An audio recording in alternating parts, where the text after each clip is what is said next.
जगदम्बे मात की जय। श्री हरि ओम श्री परमात्मने नमः। श्रीमद्वैपायन मुनि वेद व्यास प्रणीत महाभागवत देवी पुराण 16वां अध्याय। हिमालय बोले, माता ये कैसी विद्या है जिससे मुक्ति प्राप्त होती है? महेश्वरी, आत्मा क्या है तथा उसका स्वरूप क्या है, यह मुझे बताइए।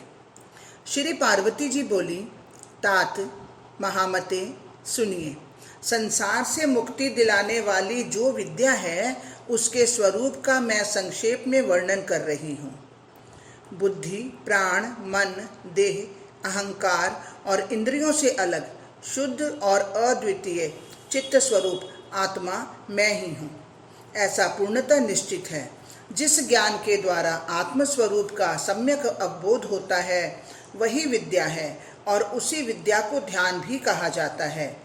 आत्मा निर्विकार है, विशुद्ध तथा जन्म मरण आदि से रहित है। वह आत्मा बुद्धि आदि उपाधियों से रहित चिदानंद स्वरूप, आनंदमय, परम प्रभायुक्त, पूर्ण तथा सत्य ज्ञान आदि लक्षणों वाला है। वही एकमात्र अद्वितीय सर्वश्रेष्ठ आत्मा अपने प्रकाश से सभी प्राणियों के सूक्ष्म देह आदि को प्रकाशित करते हुए सम्यक रूप से सबके भीतर विराजमान है। गिरिराज, इस प्रकार मैंने आपसे आत्मा के स्वरूप का वर्णन कर दिया। मनुष्य को एकाग्रचित्त होकर इस प्रकार के लक्षण वाले आत्मा का नित्य चिंतन करना चाहिए। देह आदि अनात्म पदार्थों में आत्मबुद्धि का परित्याग कर देना चाहिए, क्योंकि वैसी बुद्धि राग द्वेष आदि दोषों का मूल कारण है। राग द्वेष आदि दोषों से दोष युक्त कर्म ही संभव हैं। उनसे प्राणी जन्म मरण की प्रक्रिया से निरंतर बंधा रहता है। अतः शरीर आदि अनात्म पदार्थों में उस आत्मबुद्धि का परित्याग कर देना चाहिए। हिमालय बोले, शिवे, राग द्वेष आदि से पापात्मक अशुभ अदृष्टि पैदा होता है। उसका परित्याग लोग किस प्रकार करें, इसे आप कृपा करके मुझे बताइए। जो लोग दूसरे मनुष्य का अपकार करते हैं उनके प्रति वह व्यक्ति असहिष्णुता का भाव किस प्रकार रखे और उनके प्रति उस व्यक्ति में किस प्रकार से इष्टानिविष्ट विषयक राग तथा द्वेष न हो।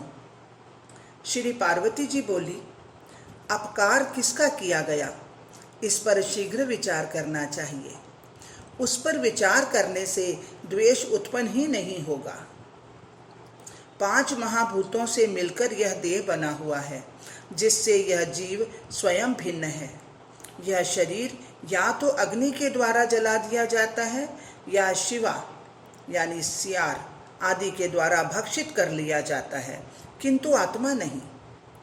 जो इस प्रकार का ज्ञान रखता है उसका भला कौन सा अपकार हो सकता है? अपने आप में पूर्ण और सच्चिदानंद स्वरूप वाला यह विशुद्ध आत्मा न उत्पन्न होता है, न मरता है, न सुख दुख आदि द्वंद्वों में लिप्त होता है और न तो कष्ट ही भोगता है। अतः शरीर के काटे जाने पर भी इस आत्मा का कोई अपकार नहीं होता। गिरिराज, जैसे घर के अंदर अवस्थित आकाश पर घर के जलने का कोई प्रभाव नहीं होता, उसी प्रकार शरीर के अंदर अवस्थित आत्मा पर शरीर के छेदन आदि का कोई प्रभाव नहीं होता। जो मारने में इस आत्मा को मारने वाला समझता है और जो शरीर के मारे जाने पर आत्मा को मारा गया समझता है, ऐसा सोचने वाले वे दोनों ही लोग भ्रमित चित्त वाले हैं, क्योंकि यह आत्मा न तो मरता है न ही मारा जाता है। अपने स्वरूप को इस प्रकार जानकर और द्वेष छोड़कर मनुष्य सुखी हो जाए। द्वेष मन के संताप का मूल है। द्वेष सांसारिक संबंधों को भंग करने वाला है और द्वेष मोक्ष प्राप्ति में विघ्न उत्पन्न करने वाला है। अतः प्रयत्न पूर्वक उसका परित्याग कर देना चाहिए। हिमालय बोले, देवी, यदि देह और परमात्म स्वरूप जीव का इस लोक में अपकार नहीं होता और ये दोनों दुख के भागी नहीं होते, तो फिर दुख का साक्षात अनुभव होता है। जिस दुख का वह किसे होता है? महेश्वरी, इस शरीर में दुख भोगने वाला दूसरा कौन है? यदि मुझ पर आपकी कृपा है तो आप मुझे इस विषय को यथार्थ रूप से बताइए।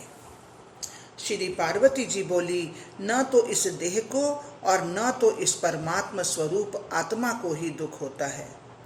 फिर भी यह निर्लेप यानी विशुद्ध आत्मा मेरी माया से मोहित होकर स्वयं मैं सुखी हूँ, मैं दुखी हूँ ऐसा मान लेता है। वह माया अनादि अविद्या स्वरूपिणी तथा जगत को मोहित करने वाली है। पिताजी, वह आत्म तत्व उत्पन्न होते ही उस माया से आबद्ध हो जाता है और उसी से वह राग द्वेष आदि विकारों से व्याप्त होकर संसारी हो जाता है। महामते, यह माया अपने लिंग रूप जिसमें वासना निहित रहती है को धारण करके लाचार सा बना हुआ इस संसार में व्यवहार करता है। रक्त वर्ण के पुष्प के समीप स्थित शुद्ध स्फटिक उसके सानिध्य के कारण उसी के रंग से युक्त लाल प्रतीत होता है, जबकि वास्तव में उसमें रंग विद्यमान नहीं रहता। बुद्धि इंद्रिय आदि के सानिध्य के कारण आत्मा की भी वही गति होती है। मन बुद्धि और अहंकार जीव के सहयोगी हैं। तात अपने अपने कर्मों के अधीन होकर वे ही कर्म फल का भोग करते हैं। वे सभी समस्त विषयात्मक सुखों और दुखों का भोग करते हैं। आत्मा भोग नहीं करता, क्योंकि यह आत्मा प्रभुता संपन्न, विकार रहित तथा लिप्त है। सृष्टि के समय यह जीव पूर्व जन्म की वासनाओं से युक्त अंतःकरण के साथ उत्पन्न होता है और इस प्रकार यह जीव प्रलय पर्यंत सृष्टि में निवास करता है। इसलिए महाराज, विद्वान पुरुष को चाहिए कि ज्ञान विचार के द्वारा इच्छित और अनिच्छित पदार्थों की प्राप्ति में मोह का परित्याग कर सुखी हो जाए। देह मन के संताप का मूल है और यह देह संसार का कारण भी है।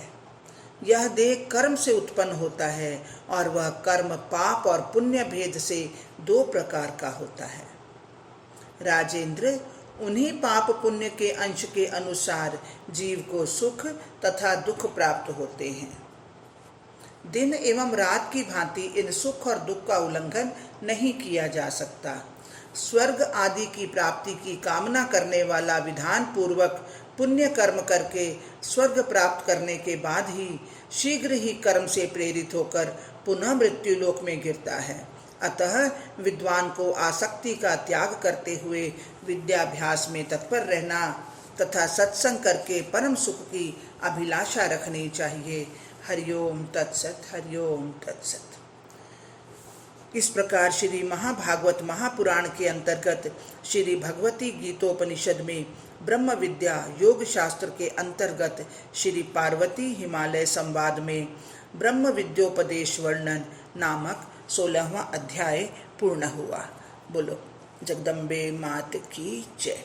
हे महाप्रभु, हे महामाया, ये पाठ पढ़ने में, सुनने में, सोचने में, समझने में जहाँ भी कहीं कोई त्रुटि हुई हो उसके लिए हम क्षमा प्रार्थी हैं प्रभु।